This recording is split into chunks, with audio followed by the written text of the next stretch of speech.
yang beranggotakan saya Jihan Salwa Kamesti, saya Firdaus Sira, saya Francesca Yelina, saya Kela Pusian. Di sini kami akan membuat video dengan kasus yaitu ginjal kronik stadium 4. tahukah kamu penyakit ginjal kronik atau ginjal stadium 4 adalah penyakit yaitu penurunan fungsi ginjal secara signifikan. Maka dari itu, pengaturan pola makan sangat penting untuk membantu kesehatan serta mencegah perkembangan terjadinya penyakit. Maka dari itu, kelompok 1 akan membuat menu makanan utama yaitu karbohidrat, nasi putih, untuk protein hewani, ayam panggang, untuk protein nabati, tempe panggang, untuk serat yaitu ada tumis, sayur, wortel dan buncis, dan untuk buahnya yaitu ada apel. Untuk cairannya yang kami berikan yaitu air putih untuk mencegah pasien dehidrasi. Setelah itu dilakukan dengan pemotongan tempe untuk dipanggang secara tipis membelah dua berbentuk kotak seperti di video ini. Setelah itu dilakukan dengan pemanasan margarin untuk memanggang tempe dan juga ayam. Setelah margarin mencair, masukkan 2 buah tempe yang sudah dipotong tadi. Setelah itu masukkan juga ayam di dalam teflon yang sama dengan margarin yang sama juga, kurang lebih selama 10 menit sampai kedua sisi tempe mencoklat atau melakukan browning. Setelah itu dilakukan dengan pemotongan bawang dan pengupasan yang dilakukan secara bertahap, yaitu dimulai dari bawang merah. Selanjutnya dilanjutkan dengan bawang putih yang diiris secara tipis. Baik, setelah itu ini dilanjutkan dengan pemotongan buncis yang diiris secara menyerong yang dilakukan di video ini. Ini adalah pemotongan wortel secara menyerong untuk tumisan sayur yang dilakukan di video ini. Setelah itu, untuk tumisan sayur, masukkan minyak sebanyak 5 gram ke dalam wajan. Setelah minyak panas, bisa dimasukkan bawang merah dan bawang putih. Setelah bawang putih dan bawang merah ditumis sampai harum, lalu masukkan wortel secara bertahap. Agar wortel cepat empuk, kita bisa masukkan air sebanyak 10 ml, jadi secara bertahap dimasukkannya. Setelah wortel dirasa cukup empuk, setelah itu masukkan buncis secara bertahap. Setelah wortel dan buncis masuk, lalu ditambahkan seasoning seperti garam dan gula. Baik, di sini adalah proses pemotongan apel untuk selingannya.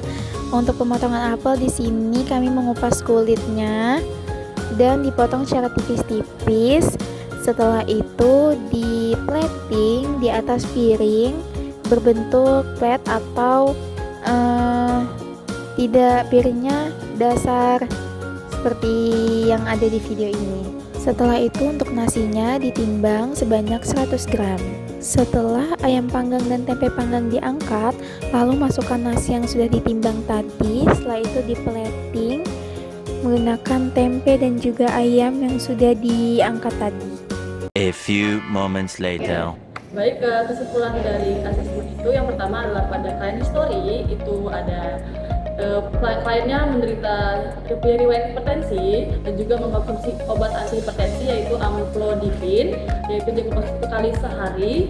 Kemudian pada food history-nya ada karbohidrat, lemak, protein dan juga energinya itu melebihi dari kebutuhannya. Nah, akan dilanjutkan kepada biokimia yang dilakukan oleh Ina. Halo semua, selanjutnya saya akan menjelaskan kesimpulan dari biokimia.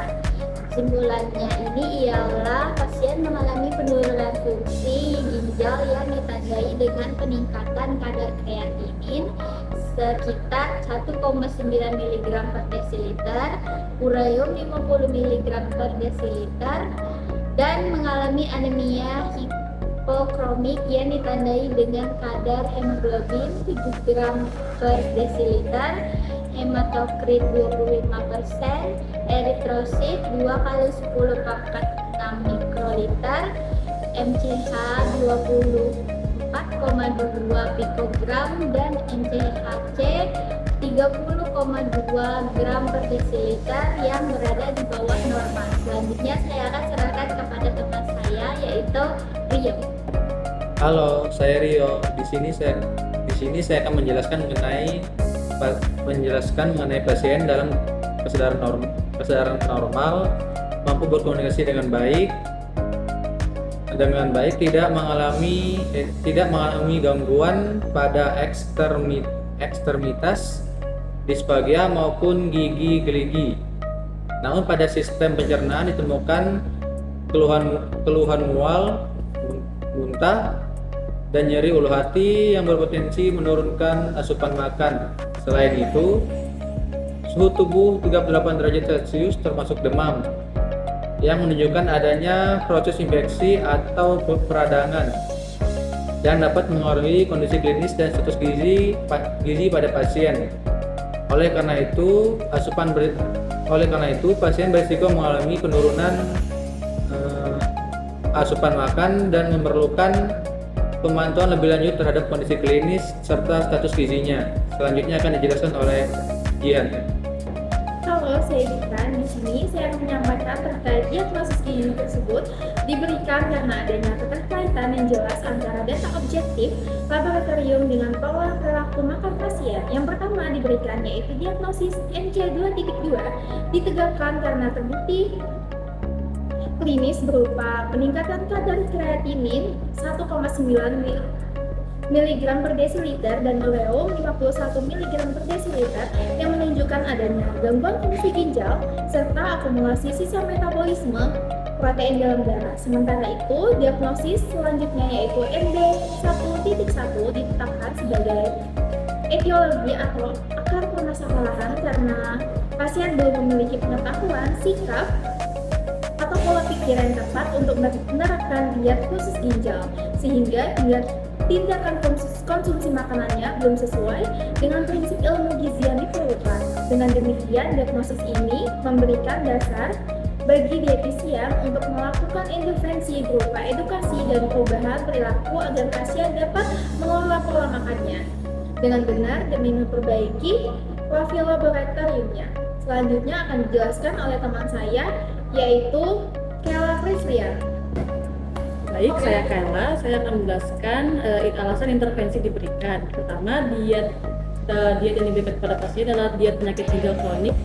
Kenapa demikian? Dikarenakan pasien yang didiagnosis memiliki penyakit ginjal kronik stadium 4. Kemudian jenis makanan yang diberikan itu adalah makanan biasa.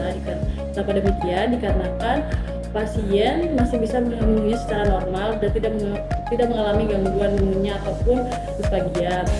Selanjutnya itu prinsip yang diberikan itu adalah energi dan juga lemak yang cukup.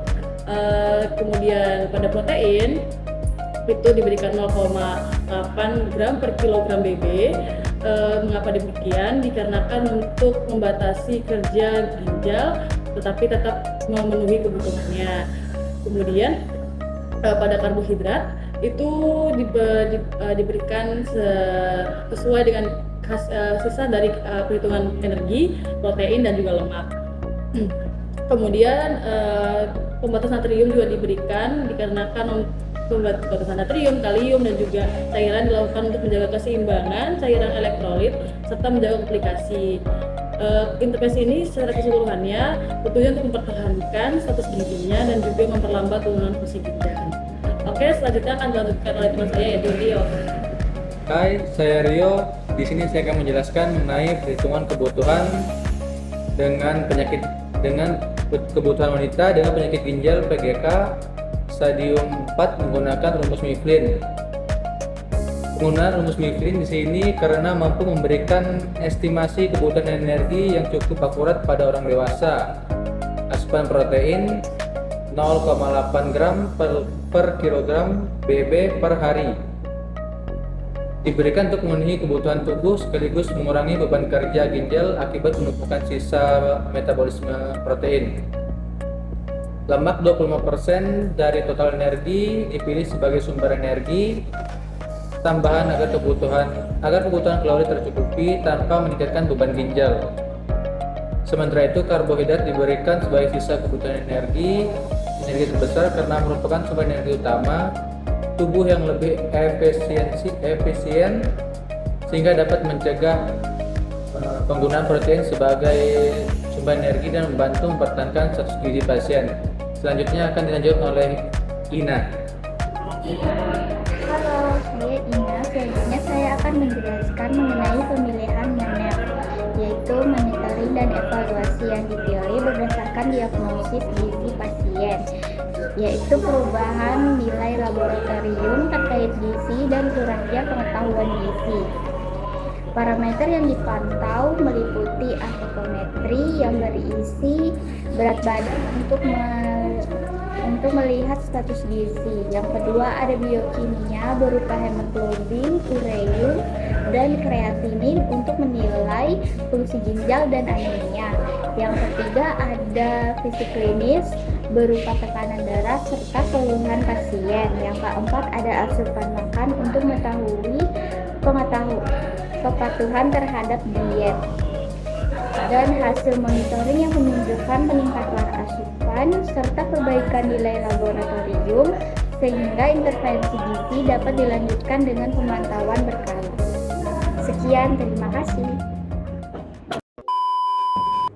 Baik, sekian video dari kelompok 1. Jika ada kesalahan kami mohon maaf dan kurang dan lebihnya kami ucapkan terima kasih.